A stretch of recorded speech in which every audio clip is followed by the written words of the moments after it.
já estamos de volta com o segundo e último bloco aqui do seu Queiroz Rural. Bem-vindo você que acabou de ligar a sua TV no seu domingo pela manhã. Eu, Denise Aguiar, estou aqui atualizando você tudo sobre o meio rural. Mas deixa eu dar um recadinho para você, vovô. Para você, vovó, que está ligado aqui conosco. Olha só, quer garantir a diversão aí e a alegria dos seus netinhos? Quero indicar agora aqui, ó, a ReHap, os melhores brinquedos para todas as idades, você encontra por lá.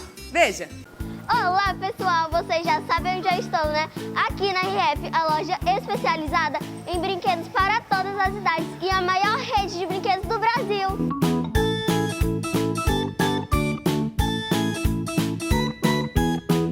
E a ReHap fica localizada no piso L2, ao lado do Detran. A ReHap também leva a diversão até você, é só chamar nesse número de delivery. Vem pra ReHap, pois aqui você encontra diversão. A ReHap é uau! Você já ouviu falar da biodiversidade? Caso não tenha ouvido falar e nem sabe do que se trata, convido você a conferir essa matéria. Olha aí.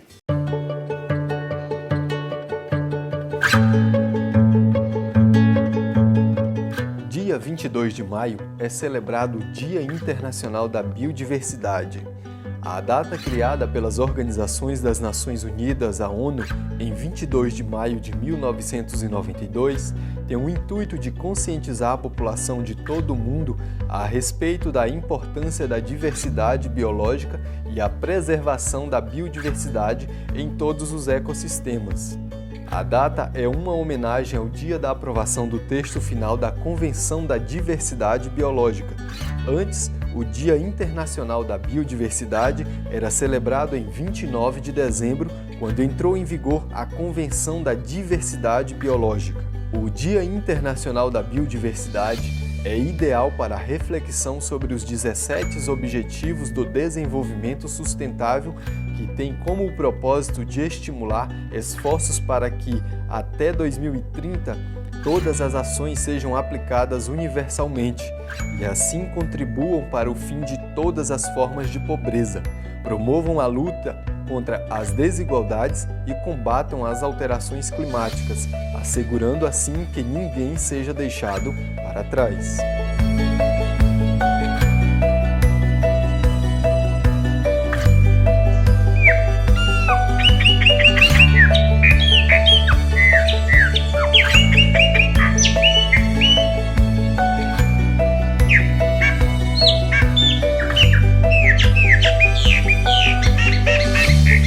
Mas afinal, o que é biodiversidade?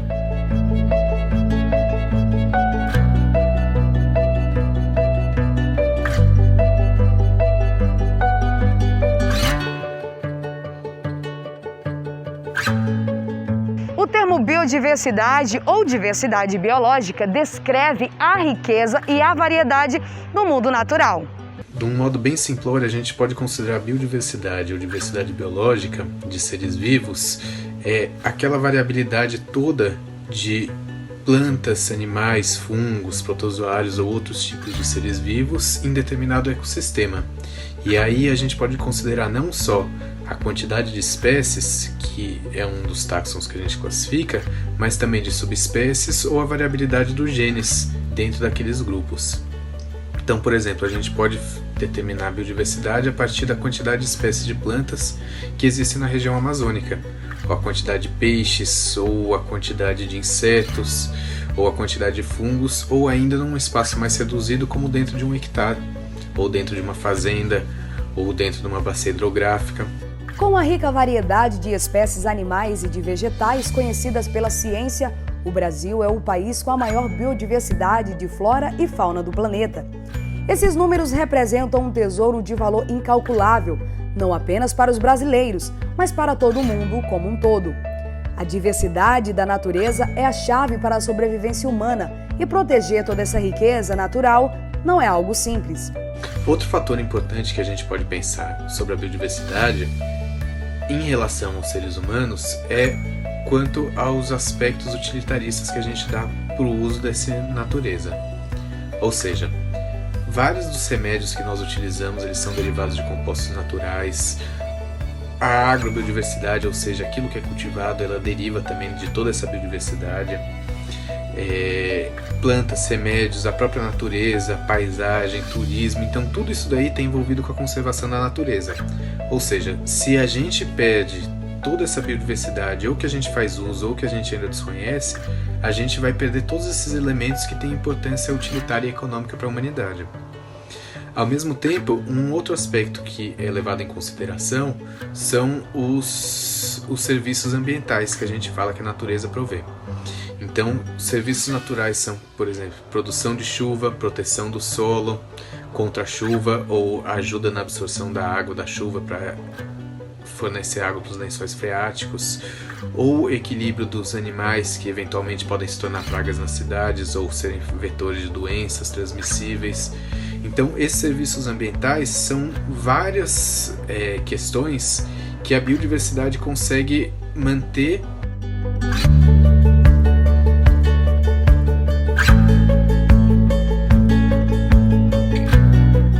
Em mensagem, o secretário-geral das Nações Unidas, Antônio Guterres, disse que as soluções para os problemas dessa área estão na própria natureza. Segundo Guterres, a preservação e a gestão sustentável da biodiversidade são necessárias para mitigar as perturbações climáticas, garantir a segurança alimentar e de água e até mesmo prevenir pandemias. This year's message for the International Day for Biological Diversity is clear. Our solutions are in nature. Preserving and sustainably managing biodiversity is necessary for mitigating climate disruption, guaranteeing water and food security, and even preventing pandemics. COVID-19, which emanated from the wild, has shown how human health is intimately connected with our relationship to the natural world. As we encroach on nature and deplete vital habitats, increasing number of species are at risk. That includes humanity and the future we want. As we seek to build back better than from the current crisis, let us work together to preserve biodiversity so we can achieve our sustainable development goals. This is how we will protect health and well-being for generations to come. A Amazônia possui uma biodiversidade imensa. Para se ter uma ideia, possui mais de 4 milhões de quilômetros quadrados. No entanto, não está somente no território brasileiro, podendo ser encontrada nos países vizinhos.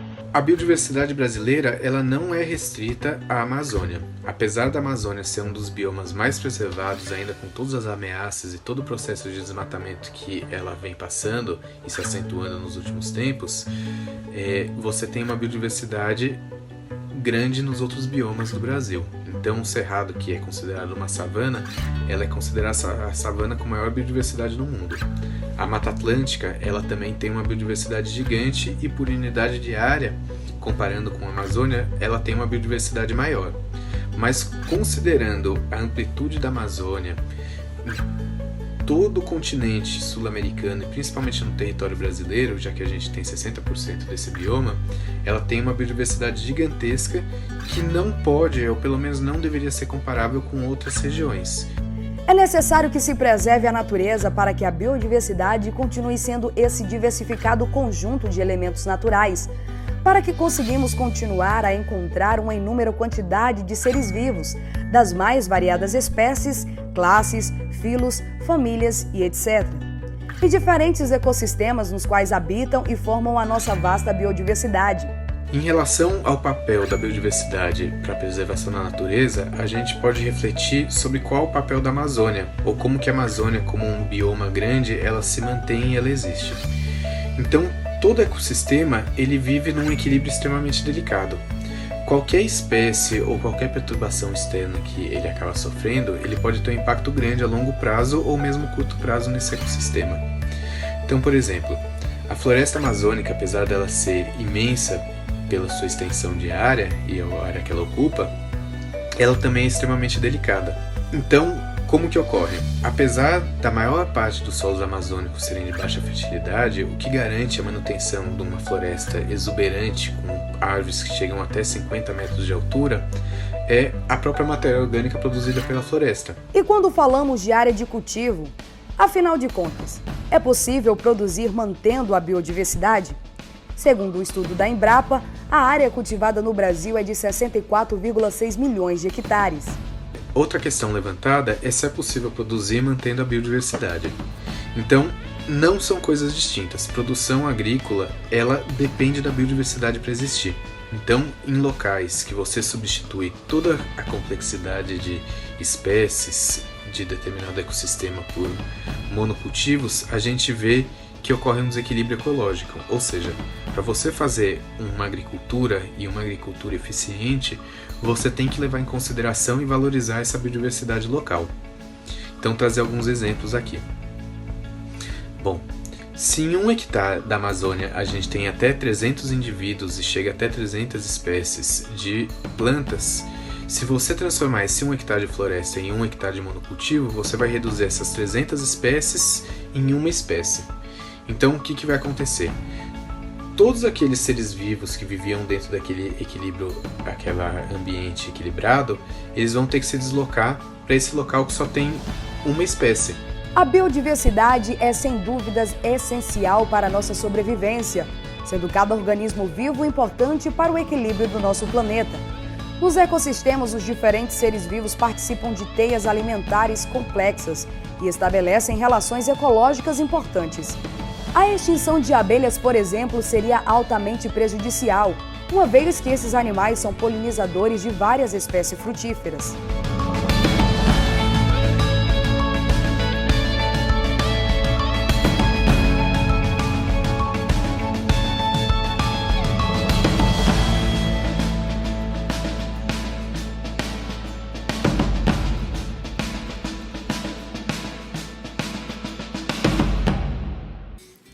Você está precisando daquele sistema de irrigação na sua fazenda ou na sua horta? Quero indicar para você a AgroSerras, há 30 anos buscando soluções e entregando resultados.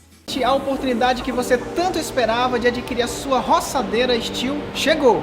Estou falando da FS 120, a roçadeira Steel ideal para agricultura e pecuária. E atenção, você pode estar adquirindo a sua FS 120 em até 10 vezes sem juros nos cartões. Eu disse em até 10 vezes nos cartões e com preço de à vista. AgroSerras, há 30 anos buscando soluções e entregando resultados. E nós ficamos por aqui. Tenha um excelente domingo, uma tarde abençoada. Eu espero você na próxima semana. Fique com Deus e até a próxima. Tchau!